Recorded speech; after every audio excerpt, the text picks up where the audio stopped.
Line would probably, or Dreyfus, or some of my former employers, J.P. Morgan Chase, probably would rather sell the structured deal because the profit margins tend to be higher, and they tend to be difficult to assess the value.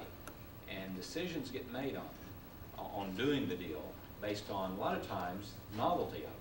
We'll look at a couple of deals. That's not to say these don't have value. I mean, I guess, but ultimately, the market's rational, and they wouldn't get done if they didn't have value. So that's the only other reason I can think of. Maybe there's another. We'll look at some specifics, and since we're taping this, I guess I should choose my words carefully. I know any of the names I mentioned would never be doing those for economic reasons. So,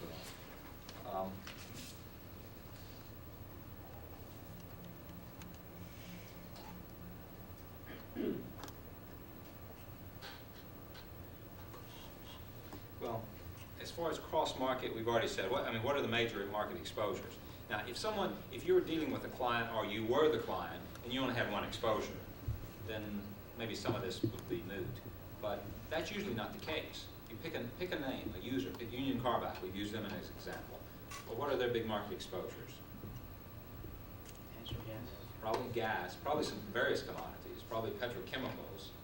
And as we said, unfortunately, there's not a very liquid or deep market in most petrochemicals as far as hedging and trading derivative instruments. What else? They probably have big financing costs, and hence they have big interest rate exposure. They're international, so they probably have big currency exposure. So from most of the companies you're going to be dealing with, or that you're going to be working with, it's probably these. Now are there other exposures, other market price exposures? Some non-commodity exposures. Big energy company to have exposure to the price of drill bits or something. But as far as hedgeable, market-traded instruments, generally those are the big items. Given the example, and just to pick on Union Carbide, since they're one we talked about, how could they hedge those exposures? Let's say that they do, in fact, and I used to work with them, so I can say that's the case. They have big currency risk, they have big interest rate risk, highly capital-intensive business, and they are a large user of energy, one of the largest as far as natural gas consumption, one of the largest, both for feedstock as well as for process, for combustion for heat. How can they hedge those? Well, they could hedge each one individually, or they may decide not to hedge at all, but they could enter into one of these transactions, or a combination of these transactions we've talked about for natural gas, and they could do another for currencies, and another maybe totally different structure for interest rates, and they probably do that. And they can hedge everything fully. We've talked about hedging versus speculating, what's active hedging, what's passive hedging. But they could hedge all their positions, or they could partially hedge those. And we're going to look at how the hybrid sort of plays to these points, both joint hedging and, in some instances, partially hedging. What's the main advantage besides, as I said, being clever and innovative? If you jointly hedge some of these exposures, depending on what the correlation is, and by correlation I mean the correlation between the price moves, either historically or anticipated, or what it actually turns out to be, and also how the hedge instrument is, as a hybrid or a structured product, is crafted, is going to determine what the savings is. And that also ties in with, what corporate objectives are. And again, I think we almost have to look at an example to illustrate the point. In various market conditions, a popular transaction is a so-called total cost cap. What is it? Well, it's a derivative product, and I've called it a dealer, a market maker, an Enron, a J.P. Morgan, someone of that nature would offer a product that hedges the total cost, and essentially guarantees, as I said, the total cost of airline will occur for interest expense and jet fuel purposes not to exceed some dollar amount. So a total dollar cap. And that defined for some given amount of consumption, all American Airlines fuel consumption, or more likely some portion of it, or and probably some regional usage, because again, there's high level of basis risk in these things. And also, so for some portion of their of their interest rate portfolio for their floating rate portion or some portion of the floating rate segment. Obviously, as we talked about, if it's American Airlines or Delta, whoever, they can hedge the fuel cost, and they can do it in the ways we've talked about directly in jet fuel. They could do it on a surrogate hedge in crude oil, and separately they could be hedging their interest rates, and they probably are. What's the attraction? Well, again, lower cost. In a way, there's also this simplicity factor, and this is sort of what we alluded to before. It's for the buyer, it's a pretty straightforward deal. We're going to guarantee you that your expense is not going to be more than $43 million for this amount of quantity for all your purchases in the New York metropolitan area of fuel, and for the 20% of your interest rate portfolio that's floating. So simple for the airline. As you'll see, it's not so simple in terms of managing both for pricing and trading. And that, again, is always on these deals we're talking about, whether they're the complex ones or whether they're the simple ones. That's the rule of thumb. And I tend to make from the trading room side, but it's the valid way to think about these things, I think. How do I trade it, and how do I price it? Or vice versa, if you're doing the deal, how am I going to price this to you? And if I do the deal, how am I going to trade it? And if you have trouble answering one of those questions, you probably shouldn't be doing the deal. It's been generally the rule of thumb. Disadvantages we're going to talk about in a second for the airline, and that's true on most of these exotics and structures. You came up with some instances we were looking at transactions last week. You do one of these options that have been talked about. What's a difficulty if you're going to trade in the secondary market? You probably can't get anyone to trade the position if it's highly complex, other than the person who wrote the deal for you. And then they're going to want likely a premium on unwinding the position. So generally, these transactions we're going to look at here, and a lot of those are described in the sort of the exotic sections or the structured products, are not ideal from a secondary trading standpoint. In this sort of first example with the total cost gap, why would someone charge less to do one cap, one average price option essentially, for assuming all other things equal, volumes and basis points and all those sort of things, delivery points, than doing the two separate deals? I'll give you an interest rate cap, I'll give you a jet fuel cap, or I'll give you a total cost cap. Why would they charge less? Yeah, Mike? Because the volatility is Yeah, it depends on the correlation, really. That's the key point on understanding these.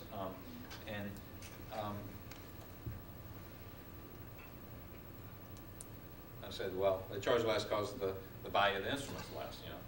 It's worth less, so they charge less, which I guess is no answer at all. But why is that? Because the probability of the option being exercised or becoming in the money is lower. And I guess the corollary to that, why is it lower? It's because of the correlation. And we'll look at sort of how that works out.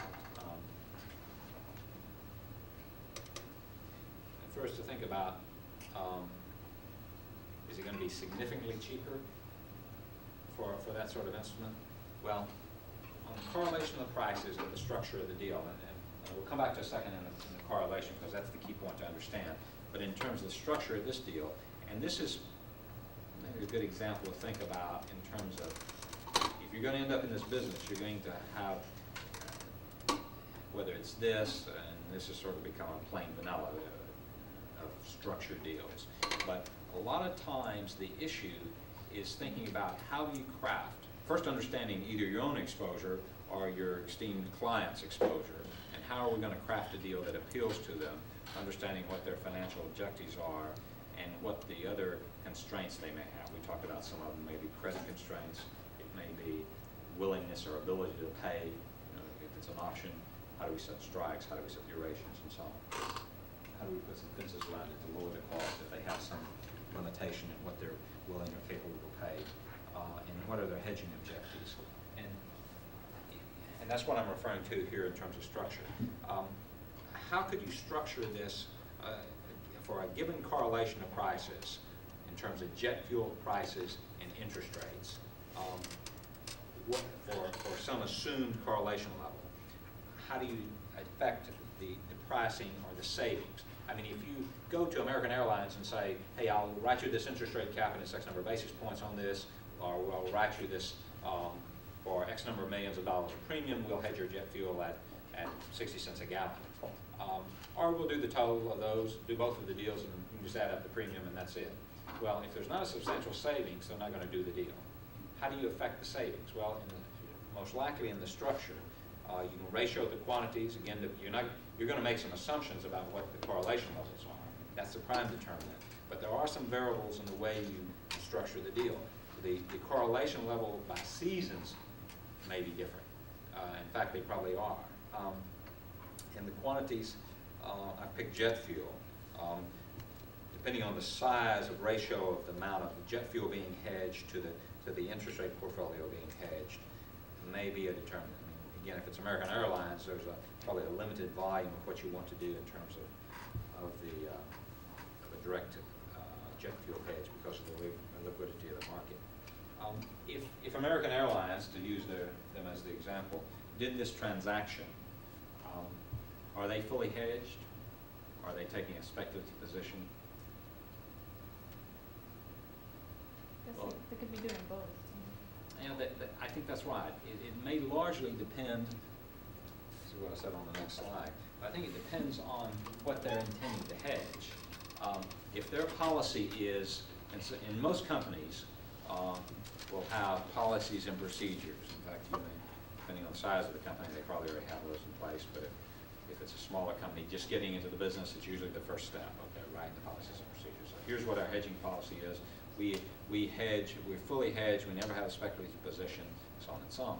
If that were the case, then this could be, depending on how it's structured, not a 100% hedge. But if their objective is to hedge cost, well, then it's achieved that.